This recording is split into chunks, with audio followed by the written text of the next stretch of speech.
Okay, you're all very welcome. Thank you very much for coming, and appreciate you coming along and showing your interest in the work. So we'll get straight into the presentation. A couple of verses to read. Psalm 82, 3 and 4. Defend the weak and the fatherless. Uphold the cause of the poor and the oppressed. Rescue the weak and the needy. Deliver them from the hand of the wicked. And those who give to the poor lack nothing, but those who close their eyes to receive many, to them receive many curses. A bit of a difficult verse to take in that. So some housework just before we get into the slides. So each and every penny that comes into the fund goes directly to those in need. So if there's any expenses like buying things, meals or whatever over in Romania, we pay that ourselves. Every penny goes directly to those in need. All of our expenses, our flights, all of those things are all paid, not out of the fund, but by our own expenses. So that's really just to let you know that that's where the money goes. Now, it was amazing this year. We had a total of 42,990. You might say, whoa, yeah, that's what we said too. You can see there's a breakdown there of what we bought, and it was quite high this year because I had written to some of the trusts and some assemblies about Terzi. Terzi, we were able to get a grant for them to build a new hall, and they sort of hit a brick wall. They couldn't really raise any funds. They're right on the Moldovan border, very poor area. In fact, one of the poorest areas of Romania. And so we wanted really to help them and get them lifted and get them using the hall. So there was a couple of trusts that really helped us quite a bit with that, and that's probably one of the reasons why the fund is at 43,000. There's actually, I think, nearly 3,000 in since we come home, which is quite amazing. So we will be sending money out during the year if there's things that need to be done or whatever. So it's good to have a little bit of money there to send out. So just a few facts. Elim Sunday School, you're going to see it. And the children, we applied to TBF Thompson Trust. I told them about the needs, told them about the Sunday school, about the children that come and all the rest of it. And they gave us £5,000. Now, that's not included in the 42,000. So it's actually quite amazing. We got that sent out to them around about Easter time, and that was a really good help to them. Paltinish Assembly, the new building, you'll see it as well. And we had applied to a trust in London to try and get them some help. And we just heard probably around about March time that they were getting £25,000. So that's all been done, and you'll see the outcome of that. So we bought over 800 bags of food for 800 families this year. Just done a wee quick sum as we were going along. So it was probably around about 840. And that's how many families then got a bag of food, which was very nice for them to have. And then since 2004, since I've been out on my own, we've delivered to Romania over £500,000. And that is quite staggering, actually. That is including 3 grants that we got from London of probably over 100,000, probably. So from ordinary Northern Ireland here, without any trust, it's probably around about 400,000. So it's quite an amazing fund, and we're very thankful to the Lord for the money that we do have, and we don't have any problems spending the money out there. You can be sure of that. The needs are great. So we are registered with the Inland Revenue, and if you are paying tax, if you're paying a pension or whatever, you're paying tax. So we can claim back gift aid on gifts that come in if you decide you want to do that. And this year we got over £3,000 back from the inland revenue, which helped the kit as well. So, so this is Edith and Maureen and Jonathan, their son. They work in Bucharest. Maureen would be the main elder in the assembly that we help to finance. And then Edith does terrific work with children. Whoever gets my messages, you'll know about Edith. And we're in touch every week with Edith. But it's quite amazing. And through the year, people would send me, if they maybe get a text that I sent from Edith, they'll send a text back and say, I want to give £50 to Edith. And so we get that and we send it through the Large Works Trust, or I can just transfer it, whatever. But it's quite amazing what we're doing there with Edith. You'll see some of her work as well. So Gaznia is an assembly building, and about 90% of the funding for this came from the UK. It's beautiful inside. It really is nice to have quite a number attending. 3 times this year they've had baptisms. People have got saved and had baptisms out at the local river. And mind you, as people are joining the church, there's other people leaving, and it's just the way it is, probably all over. But it's great to see so many there, and they're a happy bunch. This is Nori doing what he's best doing, and that's preaching. And he did preach 14 times because I had to listen to him.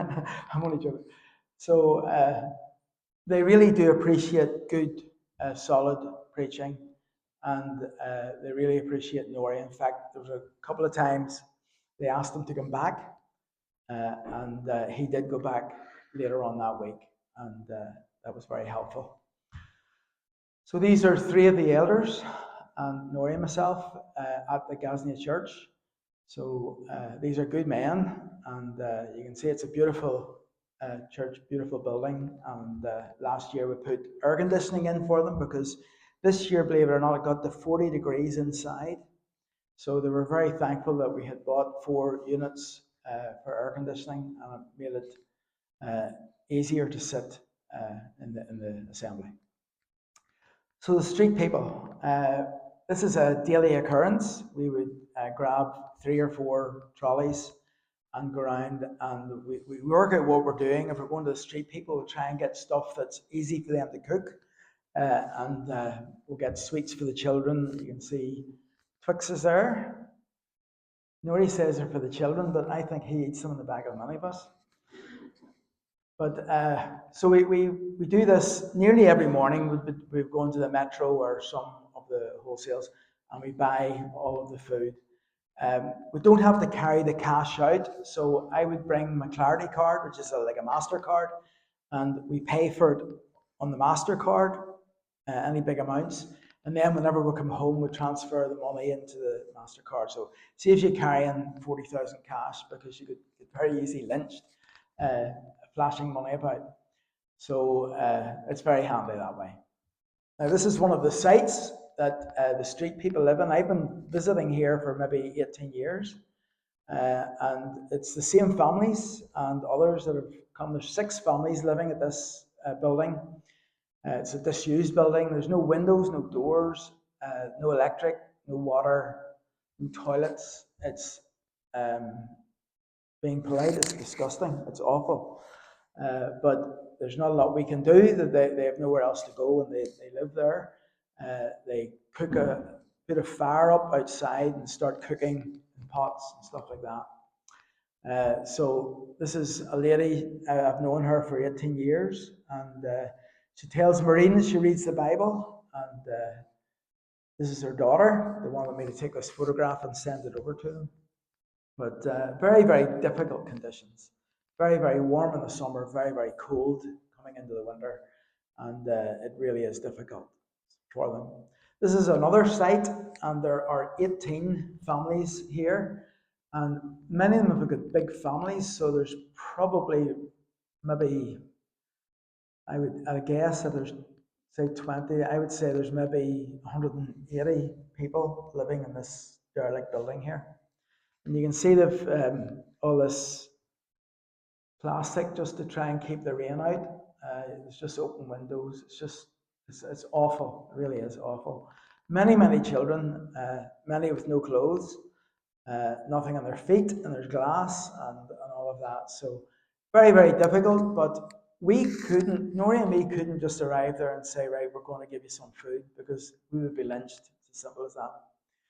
They don't trust anybody. They maybe think you're a policeman undercover or whatever, and you just would be beaten and robbed.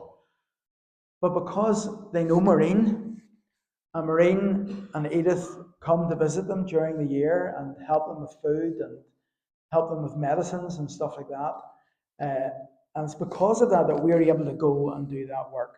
So we're very thankful to Maureen and Edith uh, being able to visit these sites and to help the people. And this time and other times, before they get the bags of food, all of them, the food bags have got a gospel tract in them, or maybe a New Testament, whatever we have. And before they get the bags of food, they have to stand and listen. The children listen to a little story from the scriptures, and then Nori will tell them, the adults, a story about the Lord as well. So it's a good opportunity to speak to the people, and Maureen will do the interpretation. So it's very good. Another place just where someone is trying to survive and keep the weather out and the rain out. These are some of the children that live in that particular site that we're just talking about. Many, many, many children, and very, very sad, the conditions they're in. These are people who actually have got a hut in behind the trees, and we drove up, and all of a sudden they appeared through. They just saw the white van, so they knew it was Marine, and they came out, and again, Nori gave them the gospel, and they all received bags of food, and that was good about that. So we went to the villages in and around Bucharest as well. The villages are difficult enough to visit. What you don't get when you're watching the slides is the smells. If you go into the house and you just hit with a smell, there's no air circulation in any of them, and it's awful. But these people are living in those conditions, and they're very, very thankful for everything that they get. And each one of them will get scriptures and tracts to read. You can just look at the roof here of this house. This wall, picture's not showing it, but it's bulging away out, and the roof is collapsed inside, and it's just a real mess. Uh, it's very difficult for some of them. This is a lady, we never visited her before until this year, but her brother goes to the assembly in Gaznia, and we were going to call with him and pray with him and his family. And he says, no, I would rather you go to my sister, because she would have no Christian influence at all. And her husband had left her, and she's two children, and she was very poor. So he said, look, instead of coming to me, would you travel to her? And so we did that, and we left her some food. We left her a bag, and also when we saw the state of the place, there was another box of leftovers after we'd made up the bags. So we gave her that as well. And again, she got the gospel, and Maureen invited her along to the assembly and all that. You'll maybe remember this family. There's two families live next door to each other. There are 12 children in each, although many of the children have now grown up and moved on. But this is the family that Edith and Maureen wanted to deliver some blankets on Christmas many years ago to them. And they go to the Pentecostal church. And whenever Maureen went to the pastor of the church and said, could you tell me where those two families are, some blankets for them? But he wouldn't tell them where they lived because they don't get out often to church. And so the story was they get into Maureen and Edith get into the minibus, started to drive, and prayed that the Lord would show them where the house was, the two houses. And so they stopped. I saw a lady walking up the road, and Edith spoke out the window and said, there's two families with 12 children in each. Do they live somewhere around about here? And the lady said, you're just parked outside their house. They live in there. They're quite amazing. So we have kept up contact with them. And this is one of the children. This is the grandchild. This is the mother, and this is the grandmother. So big, big family, small house, but very happy. And they sang for us a couple of times whenever we came to visit them. and they've got the joy of the Lord, which is wonderful. Another family, these people are from the streets, but there was a house up for sale, and they saw it for sale, so they moved in. And Maureen was telling them, like, you really shouldn't be living in here. The police are going to come. You're going to have to be put out. And they says, well, we'll wait till the police come. They just didn't want to move out. So this is one of the problems. Basically, the people who are living on the streets just do what they want, and there's very little you can do to police it. So we gave them some food, and we got the gospel as well. Another house, this area in the village that we were at had terrible flooding a couple of years ago, and this is the result. They've tried to sort of repair it and fix it up a bit, but you can actually see right through from the inside, you can see the daylight outside. Very, very sad, and the windows are in terrible shape as well. But there's an old lady lives there, and she was delighted that we had called. She comes to the assembly in Gaznia, and she was delighted that we called with some food for her, and that was a good visit. Now this is Edith's work. This is a little school that she works in. It used to be a school, and then they no longer use it as a school. It was lying dormant, and she was able to get permission to use it to do some work with the children. Right next door to it is the Orthodox Church, and the Orthodox priest is very, very much against Edith's work.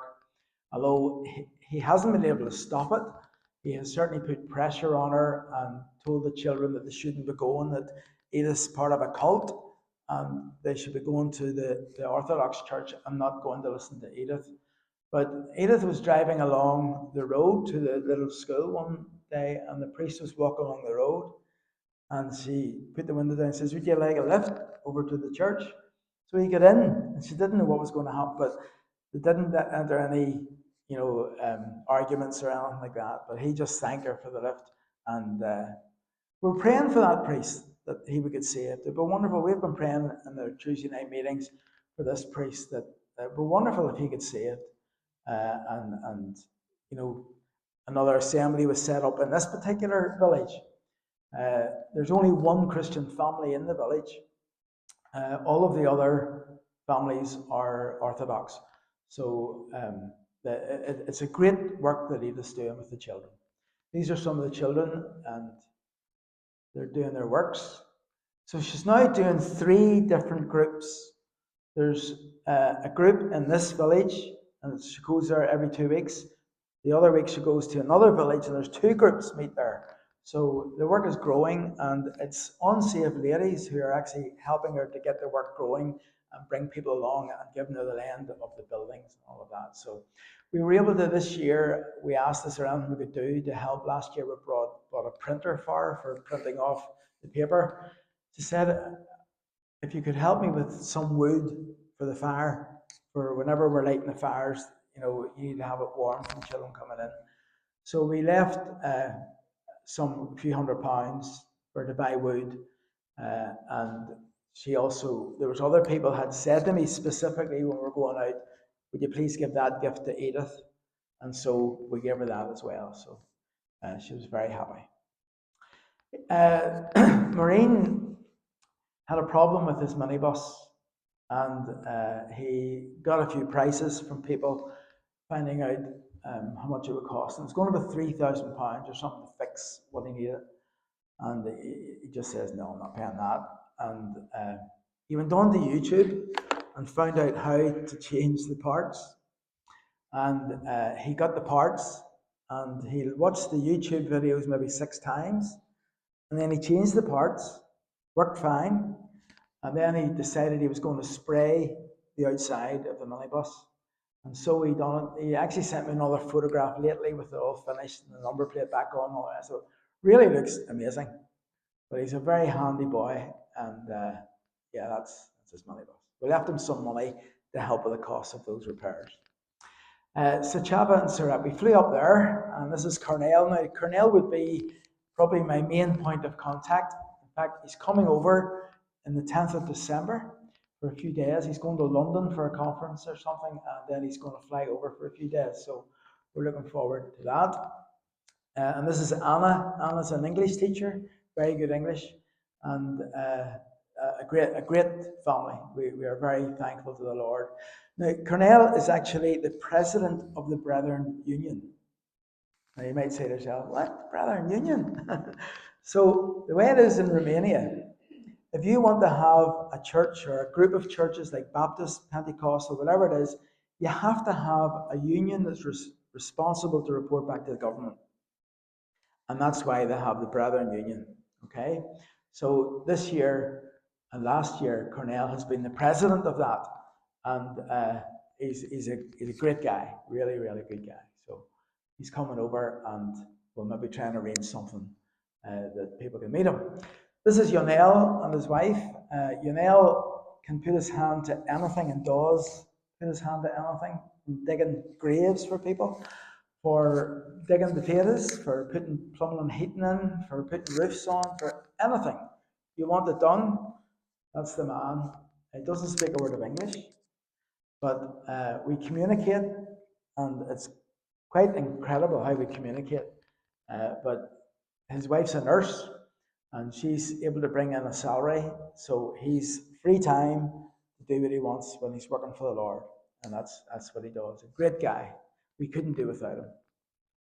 This is his son, Florine, and his wife, Valentine, and their little boy. She's just had a little girl, I believe, so they're all well. And Florine would be probably the main elder of the assembly in Surrett, so he's a good guy. These are actually the potatoes that we bought this year. We bought 8 tons of potatoes. Now, the potatoes that went up, whenever we went out the first time, well, not the first time, but the first time we bought potatoes, it was 0.8 lei for a kilo, which is about less than 20p. And this time it was 2 lei 50 for a kilo of potatoes, which is quite a bit more. So we had to decide how many tons we needed. And we bought 8 tons of potatoes. So 6 Christian orphanages got a ton each. An old people's home got a ton, and there was a ton left to distribute around large families or widows, etc. Wherever the need is, they had a ton of potatoes to distribute wherever the need was. So, Yonel actually delivered the potatoes for us as well, which was really good. We gave them some money for petrol.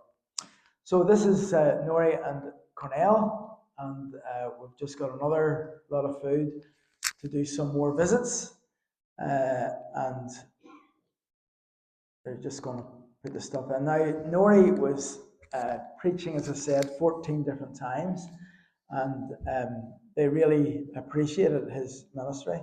There was some late nights, there was a few mornings as well, and they really appreciated the ministry. I love going with Nori, because normally if there's visitors go to the church, they say, right, there's 3 visitors here, we're going to have 3 sermons. But I said, "Will I tell you something? This man's worth listening to." So I tried to get out of speaking at all. I had to speak maybe once or twice, but I would rather than me speak half an hour and Nori speak half an hour that he would take an hour, because they would far rather listen to him, and they do really appreciate him. Just another. This is Anna translating for Nori, and he was in full swing that night. Now, some visits in and around the Surrett area. Surrett would be another quite poor area. It's right on the Ukraine border, and very little money from the government gets right up into the top and right down the east side of Romania. That's why we try to go there quite a bit and stay in that area, because on the west side of the country, there's a lot of money comes in from the west, and it doesn't get very far into Romania. So we fly right over to the far end and we do our work at the far end. And there's Wills Lynch from Londonderry and ourselves. We're the only 2 really that visit Surrett and Suceava now. So they're very thankful for us calling out, and there's a lot of work to be done there. These are just visits for this little boy. Here comes to the Sunday school, the children's work, and the parents weren't in, so we left some food for them. Now, this is Agrippina. You might remember Agrippina from other years, but she's a marvellous woman. She's over 90. She won't tell anybody what age she is, but they know she's over 90.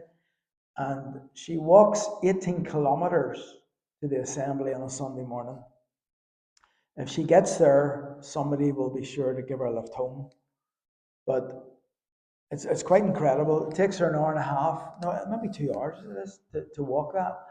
And she's a really fit woman. She's no electric.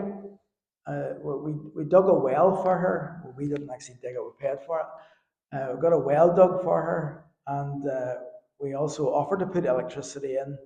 And she said to Florine, Florine, I haven't had electricity all of my life, and I don't want it now. So that was that. But wonderful. She reads 2 chapters in the morning of the New Testament and 2 chapters in the Old Testament. And very, very lovely lady. She a few years ago, she had rats coming into her house up through the floorboards and eating the bread. And she said to Yonel about this. So Yonel said, had a look, and we left the money that he was able to put a concrete floor in to keep the rats out. And yeah, very, very sad, but lovely, lovely lady. She's just loves the Lord, and that's just one. It's just showing on her face. That's her again. Another house we visited. There's quite a few children in this house, but whenever we were inside, you could actually see daylight outside. And I wanted to come around to get a picture just to see what it was like. And it's really just straw and mud. And there's a bit of timber here, but it really is very insecure. And like, I don't know how many winters it'll last, but very, very difficult conditions and difficult inside as well. There's no floor, it's just like mud on the floor inside. There's no timber or nothing like that. So we were able to give them a bit of a help as well. And this lady, her husband was an elder in the church in Surrett. Her son here to the right has he's unwell. He's not a well boy, and I've known him now for what, maybe again 18 years. And we always call and give them some food and try to help them where we can. Another shopping bag. This is for one of the orphanages. So we've done a shop for, we've probably done 2 orphanages that day. And we buy bigger bulk stuff for the orphanages rather than smaller ones to put into bags. This is an interesting call that we made.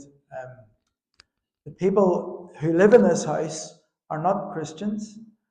They came along to like a marquee that was set up. Paul Williams goes around the villages with marquees. He has bouncy castles. They blow them up. All the kids see it, out they come, and they're all bouncing and enjoying themselves in the bouncy castle. They get that for about an hour. They get very tired. And then he gets them over into the other tent and they have Sunday school with them. And they get something to eat and prizes and whatnot. And so this man sent his children along. And then the last night, he came along to hear the message. He wanted to know what the kids were being taught. And he came along as well. So he heard the gospel. And whenever we were in the area, we wanted to call and try and help him as well. A lady just lives in a flat here from the reassembly in Surrey. We went to visit a lady. Again, she's from the Pentecostal church because in this area there are no assemblies. There's no Baptists or Brethren or anybody else. There is Pentecostal. It's the biggest church in Romania, is the Pentecostal church. And the lady who we were visiting goes to the Pentecostal church, but very, very poor. And we called to give her some food. She was away out. She wasn't there. So we left a bag of food with her son and explained who we were, etc. And then these people were cutting wood. Actually, the men were doing the work, but the ladies were just with them. And they come over to see what we were doing. And well, we just could not give them a bag of food each. So we gave them a bag to, and just told them what we were about and shared the gospel with them. Another visit. I'm just going to rush on a wee bit here. This is Paul Williams and his wife Sue. they're missionaries full time in Romania from England, and he speaks fluent uh, Romanian. And in fact, he gets confused sometimes because he would speak to me in English, obviously, but then if he sent me a message, like I get messages all the time from him, and it's in Romanian, and I have to put it into Google Translate. He just keeps forgetting that I don't speak the language. But there we go. He's a good fella, does very, very busy, and we were glad to be able to be of some assistance to him as well. So, Casa Agape, Casa means house, so this is House of Love. And this is the orphanage that Richard Wurmbrand, if you've heard of him, started. He was a pastor in Romania, and he was put in prison for not obeying what the government wanted him to do. And this is an orphanage that we visit every year. They're going to get a ton of potatoes. In fact, they've got them. We also brought maybe £600 worth of food that day when we called. And the director who we normally speak to, he wasn't there that day, and we didn't get to see him, but he contacted Cornell and said to thank us for calling and thank us for the potatoes and all of that. So there are 23 children living in that house, but there are 90 children come every morning for kindergarten, so they need a lot of food. It's interesting, one year we were meant to come to this Casa Agape on the Thursday, but whoever we were going to go to on the Tuesday, it didn't suit them. And they rang Cornell and said, look, could you come to us on Thursday and go somewhere else on the Tuesday? So unknown to Cornell, he says, right, we'll go to Casa Agape on the Tuesday instead of the Thursday. And we arrived, and unknown to us, they had asked the children at breakfast time to pray that God would supply food for them because they had no food left in the cupboards. And so our arrangements were changed, and that's obviously why they were changed. And we're very thankful. It would bring tears to your eyes when you consider that. And we're very thankful to the Lord that we were able to help them. These are some of the children just from that orphanage. When their schools are different because they start at 8 o'clock to maybe 12, and then maybe half 12 to 4. And they would use the same rooms that are heated up, and then they have less rooms, but the children go at 2 different times. So. Paltanish is the assembly way up north. If you go up to the top of the road, you can see Ukraine. You can also see Moldova. That's how far up north it is. Very, very poor area. And inside this building, just inside here, is the old house. So they built this all round, and it meant they were able to meet in this church right through the building process. And then they knocked down the old building inside and started to renovate it. Very active church, and this is the main guy here. He's called Florin, and he's a plasterer by trade, so he's done all the plastering in and around the church. And this is the roof structure. These are them plastering it, getting it ready for use. They're actually using it now. But before we arrived, late July, early August, they had doctors who came along from Singapore, and they wanted to do little clinics. And so people in the Paltinish area who had ailments, maybe, I don't know, warts or whatever it was, dentist or whatever, they could come along, and these were all cordoned off, and there was maybe dentists there and doctors and nurses and whatnot. And so they were able to treat a lot of people with ailments, and obviously they didn't charge them, but everybody got a Bible who could treat it. And wonderful work they've done. And now the people, it's broke the ice for them to come into the church, which was a very clever way of doing it. So there was probably about 80 people came along for treatment, and it was wonderful that they were able to do that. This is just 2 Sundays ago. The church is now more or less finished inside, just a bit of painting to be done. and this is the youth group just singing. And, so they're very, very happy that they're able to use the building now. This is the insulation that we bought for them. In Romania, the insulation is very, very thick, and it's put onto the outside of the building and then plastered over. Uh, I thought they'd got it wrong, but that's seemingly the way to do it. So that was that. This is one of up at Paltanish. They had Paul Williams came up, and this is one of his tents. And then there was bouncy castles on over to the right here. And so the last evening, if they're there for 3 or 4 days, on the last evening, well, then they'll have a meeting for the parents. And so the parents will come and hear the gospel. And they do great work. Casa Ray, again, more food. This is Casa Ray. They had a terrible fire about 6 years ago. And then during COVID, the director of this orphanage, his wife was in the hospital getting treatment on a ventilator, and the hospital ward went on fire. There were so many ventilators going. There was an electrical fire, and she was burnt alive. In the terrible, terrible, sad story. And they have 24 children, and they're all in. There's only 4 children in each room, so they have. It used to be they were all in a big dormitory, but now they had to split it up. That there's only 4 children in each room. And this is the director who lost his wife. Terrible, sad story, but he's a very kind and a very caring man. His son has taken over the running of it now, and his son's wife.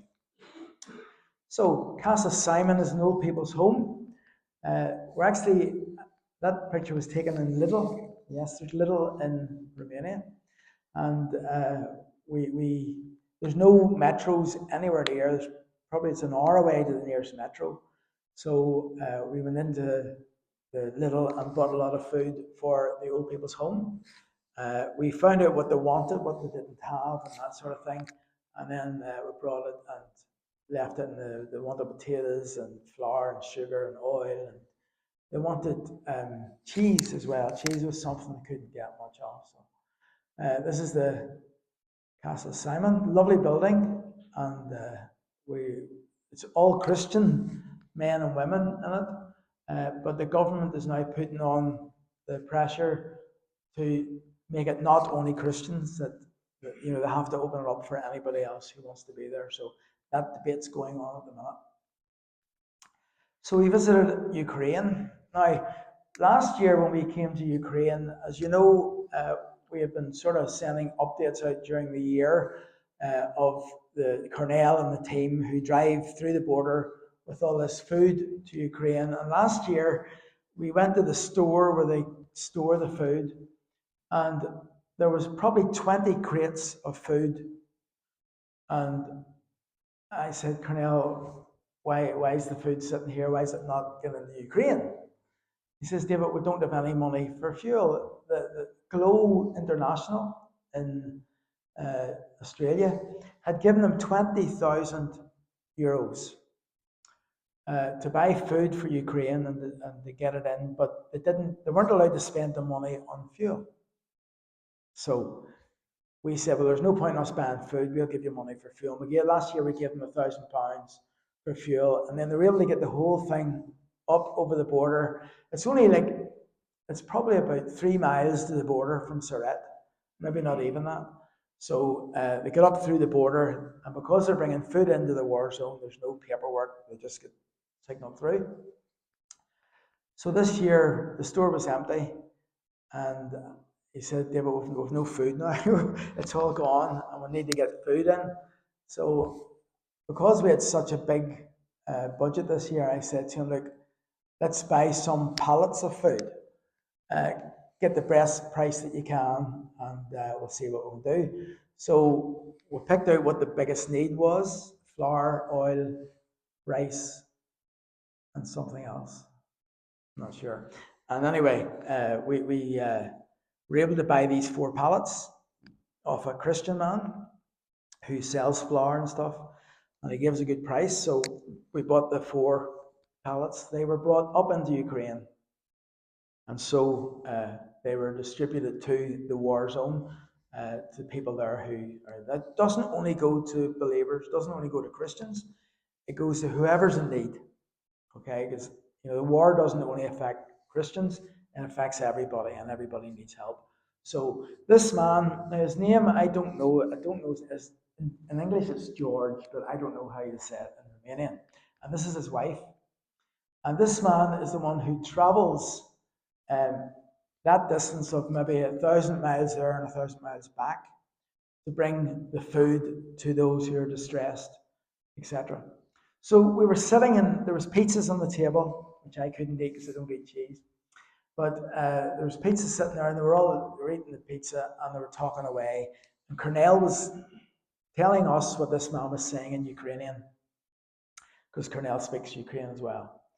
So they were just talking all about this, about the journey over, and how dangerous it is, and near misses, and all the different things.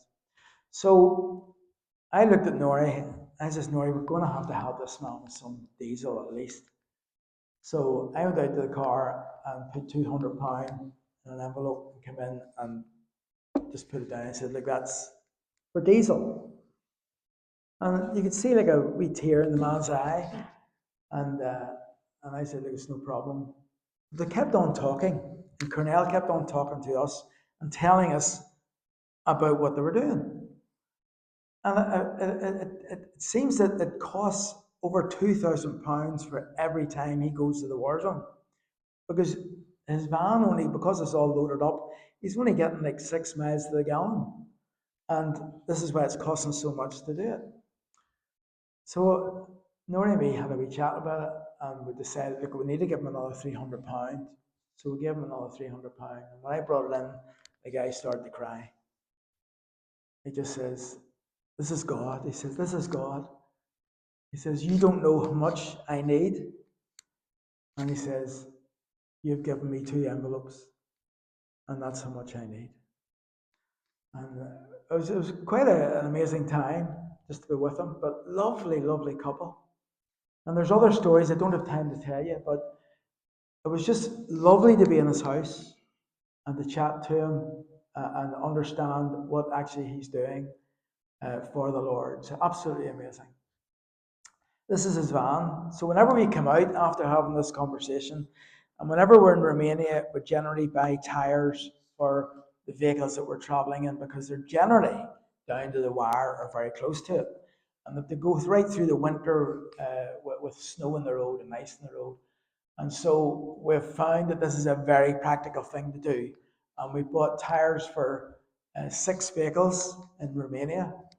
So I just happened to say to the guy, to Cornell, ask him, does he need tires? Well, he said there was a man from Germany called at Easter time, and he looked at the tires and said, I'll send you money over for tires, because he needed them. Believe you me, he needed them. And he says he never sent the money, he didn't send it. And I said to Nori, we need to do something here. And Nori says, just get him 8 tires. He needed 4 for the van and 4 for the trailer. So we bought him a set of tires. Again, he was totally overwhelmed that God had supplied his need. And we were glad that we were able to be there and supply his need. An amazing guy. And this guy is right on the front of the battle with Ukraine and Russia. And we were able to help in such a big way with the 4 pallets, plus the diesel money, plus the tires for that, and the trailer. So it was wonderful just to help them. This actually is a bomb that they lifted. It's been discharged, so this is Yonel just holding it. But they lifted this up. It landed quite near their van, and they lifted it. So this is Olea. Now, Olea, her husband was murdered about 3 years ago, and she had a predicament because the children were going to this. She's got 2 boys and this girl. The 2 boys were going to school, and they were being made fun of because their father had been murdered, and the boys in the school were making fun of them. and they didn't want to go to school. And so the, one of the elders at the wee assembly where Olia goes, they said, look, there is a Christian school in this city, but um, you need to pay. It's a private school. You need to pay for it. She says, I couldn't afford to pay that. And so Cornell spoke to us last year on the way up to Ukraine and said about this. And I said, Cornell, how much would it cost to put the two boys into school for a year? And it was just under £1,000. So I says, right, we'll pay it. We'll give it £1,000.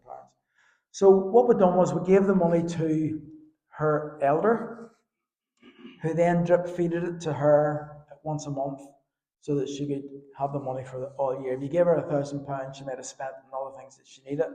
So this year we were able to. There was a lady actually. I done a report last year down in Belfast at another church, and I told this story.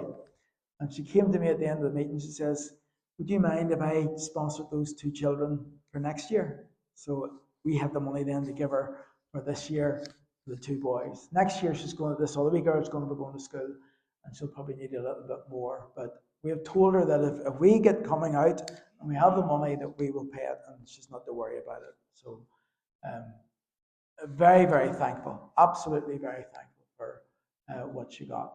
And we also gave her some food. And we were about to fill her wee car. She's got a wee car. We were about to fill it with diesel, and she told us that she had just filled it with diesel. So there you go. But we give her some money. These are the three children, two boys and a girl. And that's the family portrait. So these are the tires that we bought. There's heavy vehicles, there's lighter vehicles. So I think I can't remember, just around about £1,300, I think, for all the tires that we bought. But well worth it because it's keeping the guys safe on the road. So this is a new visit, Conchia. We left this morning.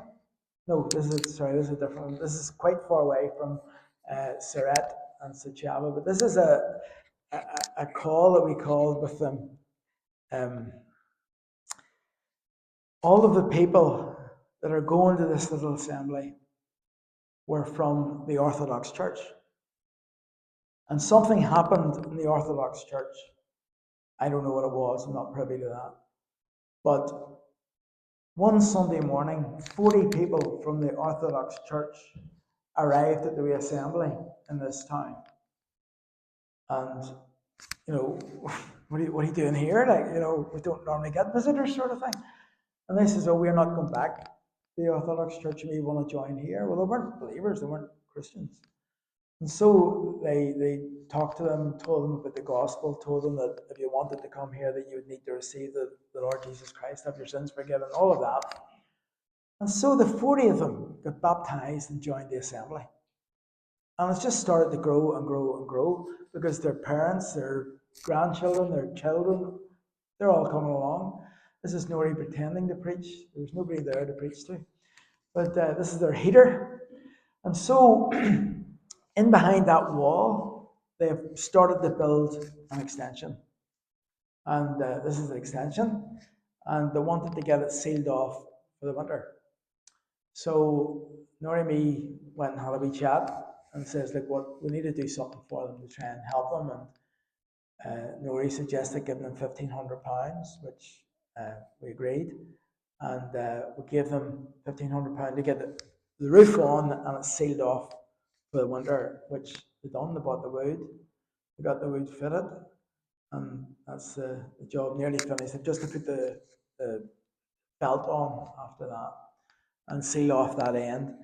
So once they get the windows in, the doors in, and it's finished inside, they'll be able to knock the wall down, and then they've got another additional space for that. But that's a wonderful story that these people have come from the Orthodox Church, they've got saved, they've got baptized, and they're now in fellowship in this little assembly. You don't hear those sorts of stories that often, so we really wanted to help them. It's just a wonderful story, we felt. So we went to Thursday. Now, Thursday have had big difficulties trying to raise funds. This is their old church here, and it's really fallen apart. In fact, it's knocked down now. After we visited, they said they were going to knock it down the following week. So this is their main church area here, and it's quite rough inside, but it started to meet there, and they're getting a bit more work done to it. The ceiling more or less finished now. They've all the windows in. They're working this week at the heating system to get the heating running. They have just last week they've been able to put uh, sewers in and the septic tank. And this has all started again since we gave them the £9,000. So they were very, very thankful because they've been sitting for about 9 months with no money, or maybe 6 months with no money. And we had a good chat with them and told them that, the trust in London will not be sending any more money over. Don't be thinking and hoping that's going to happen. It's definitely not going to happen because it never happens. And they're going to have to try and make try and get it worked and get it open and get it. They have a great wee children's work. They've youth work as well, and the children play instruments and whatnot. So it's a striving work, and they need to get the place finished. Once they get it finished, they'll be able to be all okay. So the electricity in, and this week coming, they're finishing the plumbing with the radiators and all of that. So that's the front of it. This is the remains of the old building. So it's wonderful to see it on this far because the first time we saw it, it was just foundations. And then we applied to the trust for the money and we were able to get it. So that was good. So the Republic of Moldova. Now, the last time we went to Moldova was maybe 3 years ago. And it's a long journey. I know it's connected right beside where we are, but to get anywhere, to do any work, it's like 4 or 5 hours journey in the car. So last time we went to the metro and we met different elders from different churches, and we said, look, we'll buy them food, they can go distribute it, and the only stipulation was that they put a tract or a Gospel of New Testament or something into the bag, and they would send us photographs, which they all did. So I said, Cornell, find out if we can maybe go and get some parcels for people. And so he contacted a guy called Narcissus, and Narcissus sent, this is the actual message that he sent back. And whenever I saw it, 351? We've never done a shop in our lives that would suit 351 people. And I didn't know if we had enough money to do it, to be honest, because this was the last day before we flew home. And I didn't know if we had enough money to do it. And I didn't want to promise we would do it if we couldn't afford it. So what we done was we went in and we bought food for 100 families. Okay? So we bought, there was 4 big trolleys, and we got it outside, paid for it, got it outside, and then I went on to the Halifax because as soon as you pay it, it comes through inside of your account. So I looked in the Halifax and it said it was like £680. And I thought, well, we could probably do this then. So we actually bought food for 360 families. So we went in 3 times and got all of this food. It's quite amazing to see. You just say to yourself, what? It was just quite amazing. There was 3 minibuses full of food, and it was just, the weight of it was just incredible, even putting it in to the van. But now this is Vasala. This is the man that runs the Sunday school in Moldova, and he was wanting 250 for the children that were going that Sunday to the Sunday school. This is one of his helpers. So these are some of the children. And this is the Sunday school. I'm just going to play it. Oh, I think I'm going to play.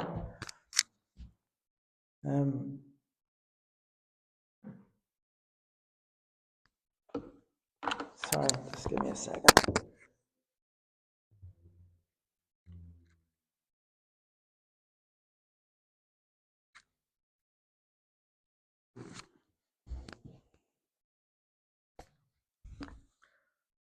It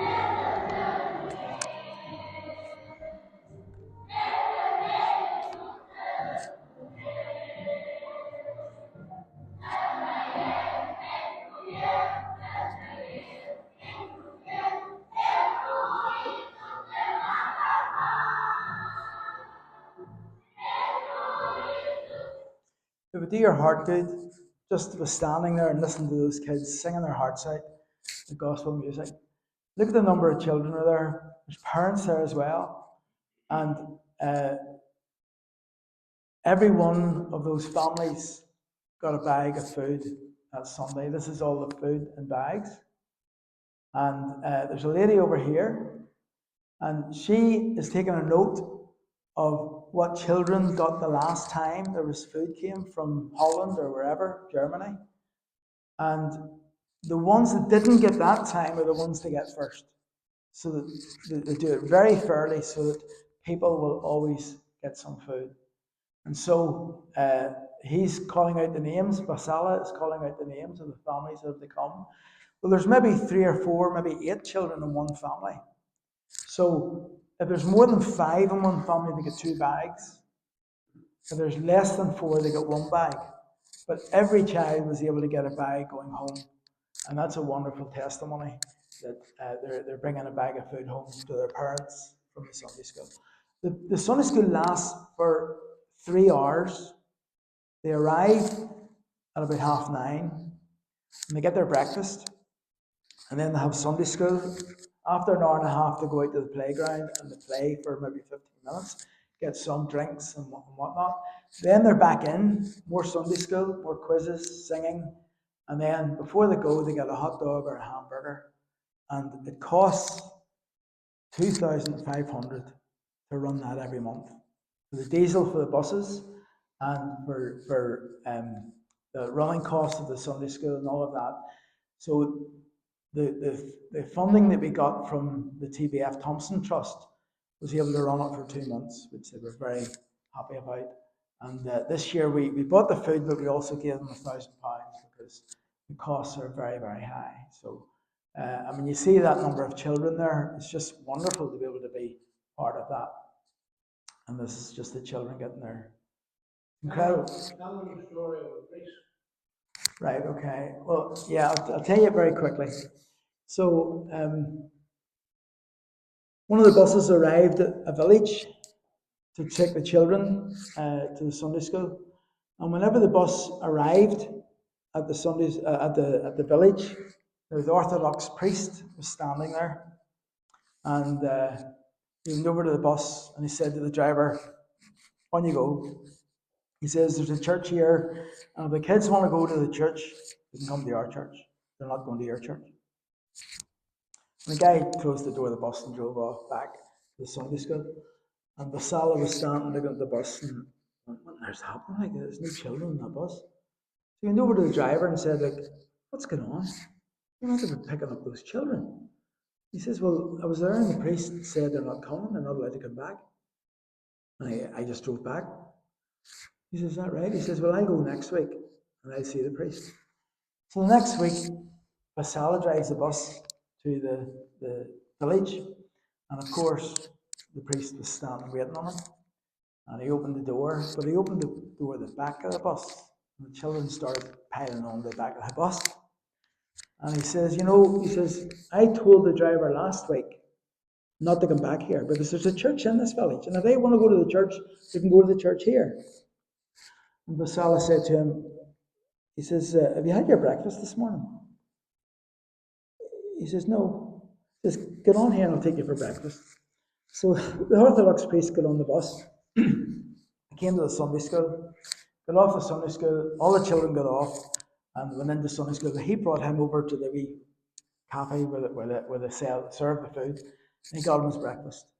And he went in to the Sunday school, heard the children singing, heard the verses, heard everything that was going on, and he got his dinner before he got out, before he got home on the bus.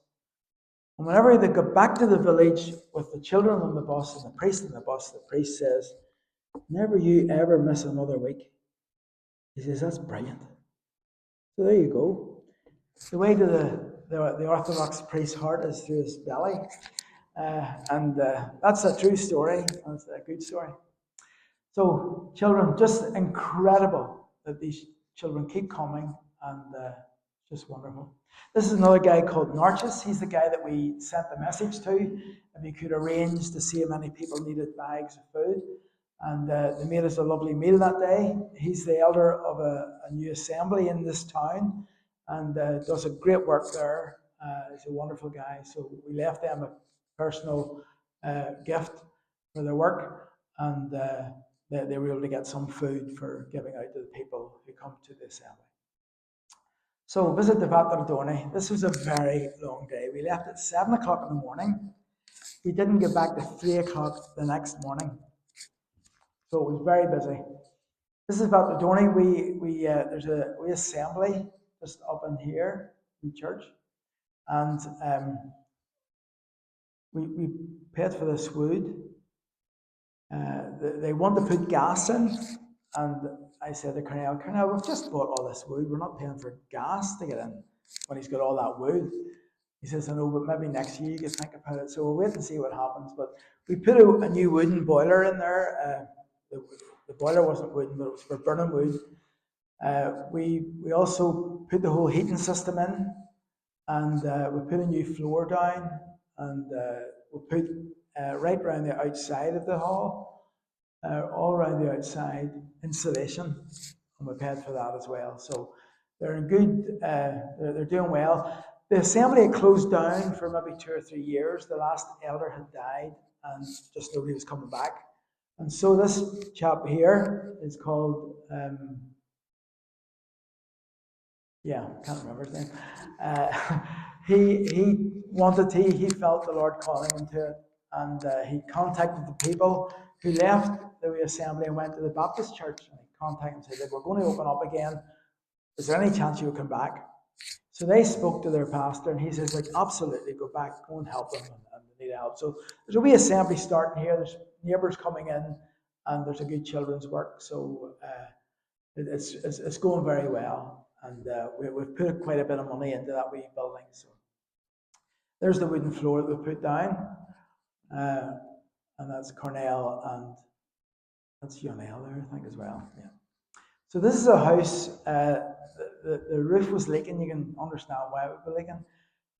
But they took all the old wood off, and they needed to put wood on again. So they realised that they had no money. They put the roof back on after they'd taken the roof off. So we were able to leave some money, and they've now got the roof on, and it's all sealed off now. There's a man that actually lives in this little house here. And so he comes along to the assembly, and he's not a believer, but he's coming along, and they're trying to encourage him as best they can. So we left that, and we left some food for him as well.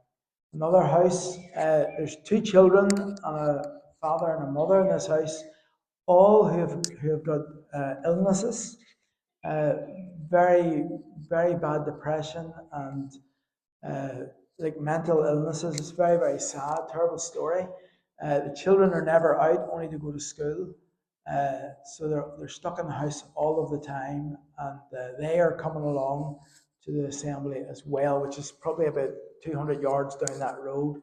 So there's a potential for a good work to commence here and to continue. Again, we went a little that day and bought food that they could give out to the people to visit.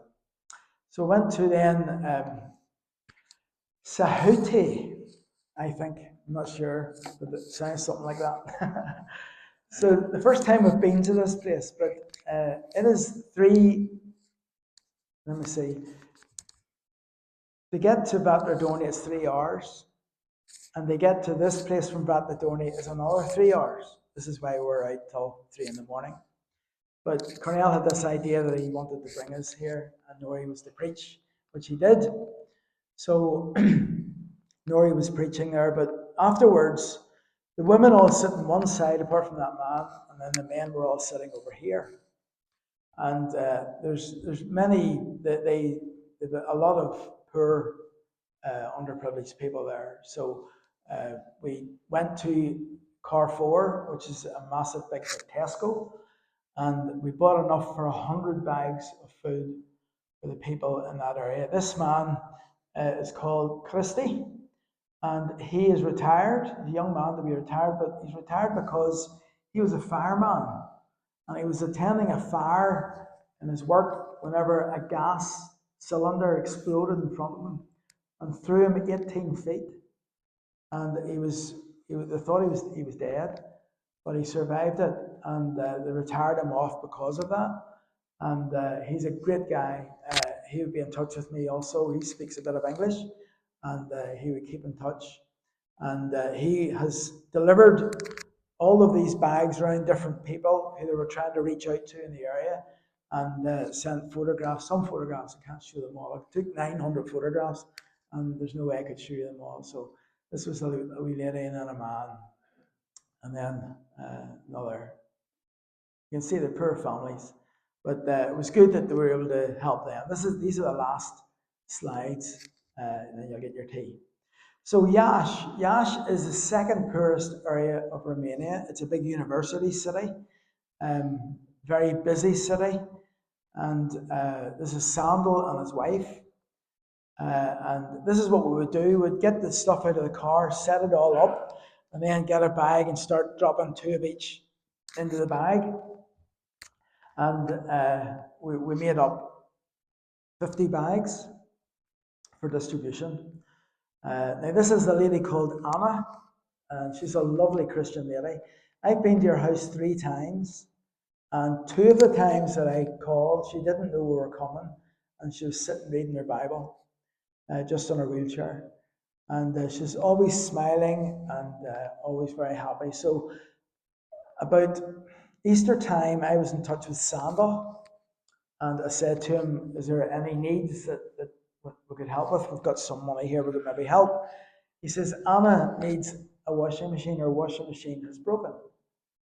And I says, well, look, I'm happy to transfer money over, and if you can arrange to get a washing machine for her. He says, no, he says, that would be too easy. He says, if you want to send something, and then they'll have to put something to it, and then they'll really appreciate it. Because if you just buy them things, they'll not look after it. Whereas if they put some of their own money into it, they'll look after it. So I said, well, you know the best, what we should do. So I sent over £100 towards. So it ended out that it was a total disaster because they went to the shop and they bought a tumble dryer. Didn't buy a washing machine. At least the man, he went out and he bought a dryer. Didn't realise it wasn't a washing machine. And the people wouldn't take it back. So whenever we got here, we realised that they still haven't got a washing machine. So we gave them money for a washing machine. We didn't have to pay for it all, but we gave them some money towards it. And they've now got their washing machine, which they needed. Oh dear, forget about that. I'll just have to speak a bit louder. So that was good that we were able to visit and do that. We'll just skip through these other photographs. Many of them have got large families and many children, so it's good. And they really do need food, and they need various things. So we were able to call with them and help them. This lady in the blue here, she's got 2 children. This is her mother, and her husband said, "Look, I'm going to go to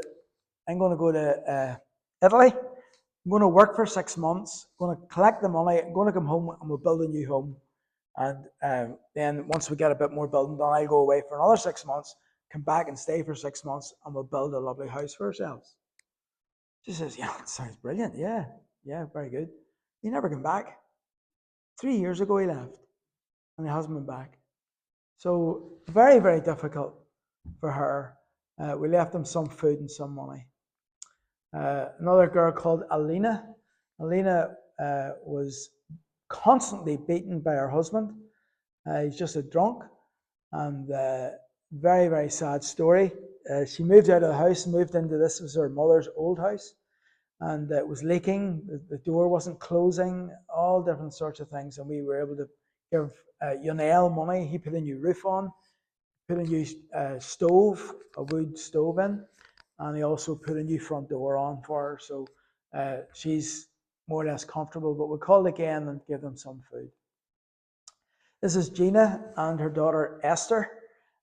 Gina lives right on the border of Moldova, and about 12 years ago, we put electricity into her house. Her daughter has got epilepsy. Might have been long, maybe 16 years ago.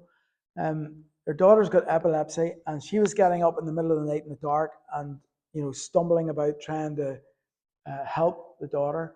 And she said to Sandal one day when we were there, maybe it could be 15 years ago, could you lend me money to put electricity in? And Sandal says, we don't have money to do that because everybody's wanting to get electricity and we just can't make it different for you. So I heard the discussion, and when we got back into the minibus, I said, what was she asking? She says, he said she wants money to put electricity in. And I said, well, how much would it cost to put electricity in? Oh, he says it's about 125 euros. He says, done. So he got the 125 euros and they got the electricity in. And we've kept in touch. She gets my message in Romanian every day, and she keeps in touch and asks how things are and all the rest of it through WhatsApp, which is really good. And great family.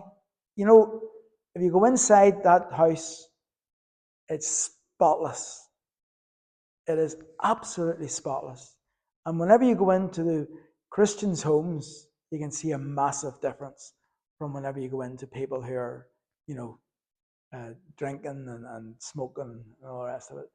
Absolutely very, very clean, and it's a privilege to be able to help them. That's it, finished. Some prayer pointers. Pray for the believers, many who live in extreme poverty. Pray for Edith in Bucharest as she works with the children in the village. Pray for the salvation of all who receive the gifts and Bibles. Pray for full-time workers. Pray for Sunday school work in Moldova.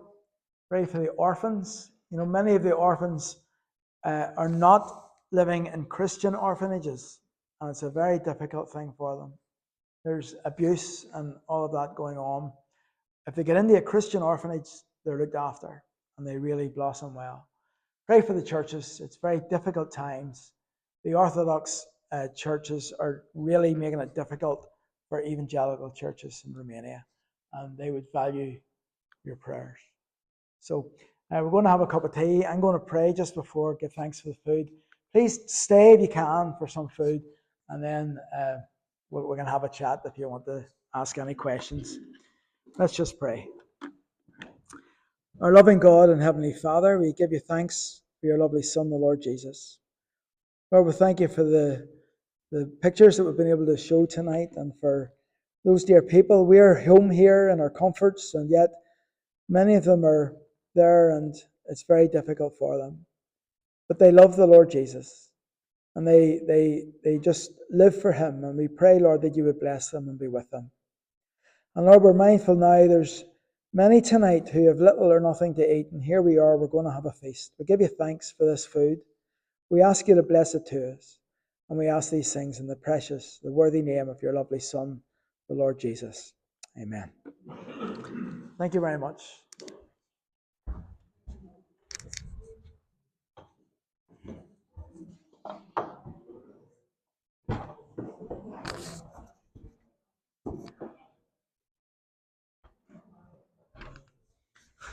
Excellent. All right.